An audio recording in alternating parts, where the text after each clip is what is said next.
This is the CPC, the Community Plumbing Challenge. That's the whole event, sponsored by IWSH.org and a couple others.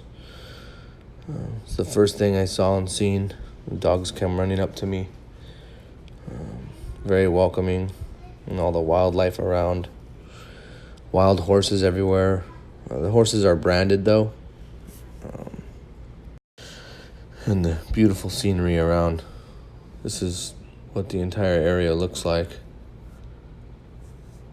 Beautiful landscapes and different smells of bushes and the breeze. This is in the middle of nowhere. It's 23 miles in on this rocky dirt road, 23 miles away from any pavement at all, let alone any type of establishments or stores or anything like that. And the original heater from the 1800s, this wood-burning stove, this is what they use as heating in their homes. You can see the floor is subfloor, it's all beat up. So we took heavy equipment out there with the backhoes. This is a New Mexico union plumber. We dug up large holes and trenches and installed these septic tanks for sewage and cisterns for water tanks and buried them in the ground.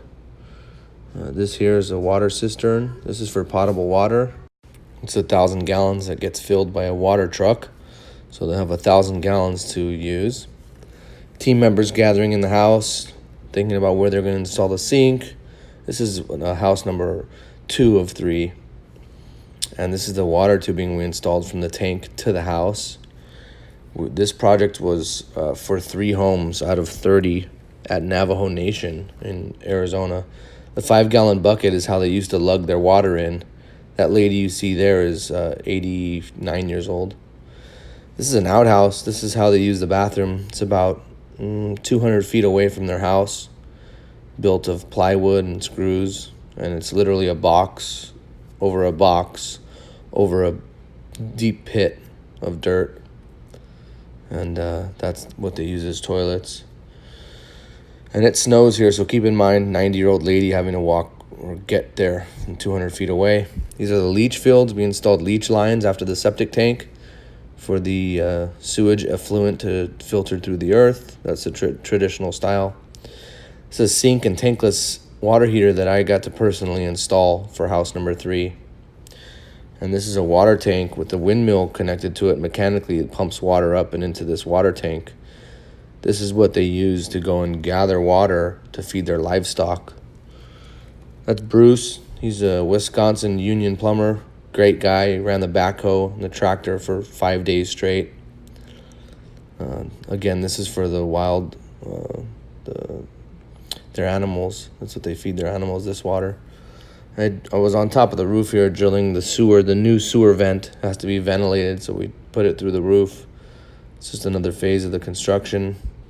It's another water cistern going in for house number 2.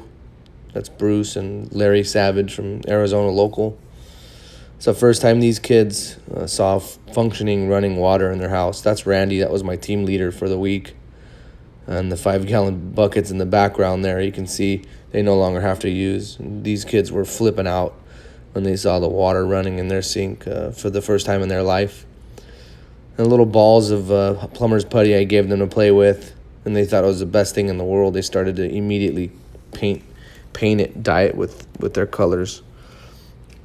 This is a 7-year-old turning her water on for the first time, and her little sister and her little brother did the same thing.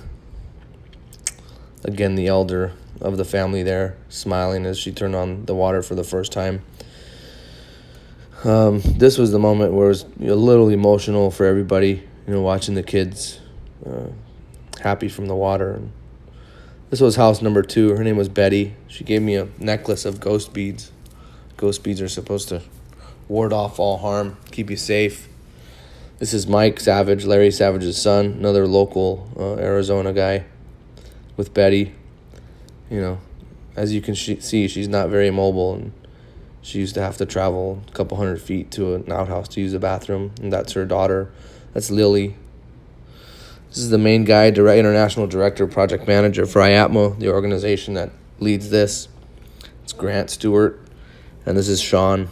the project manager for IATMO and leaders of IWSH. That's just a summary of the week.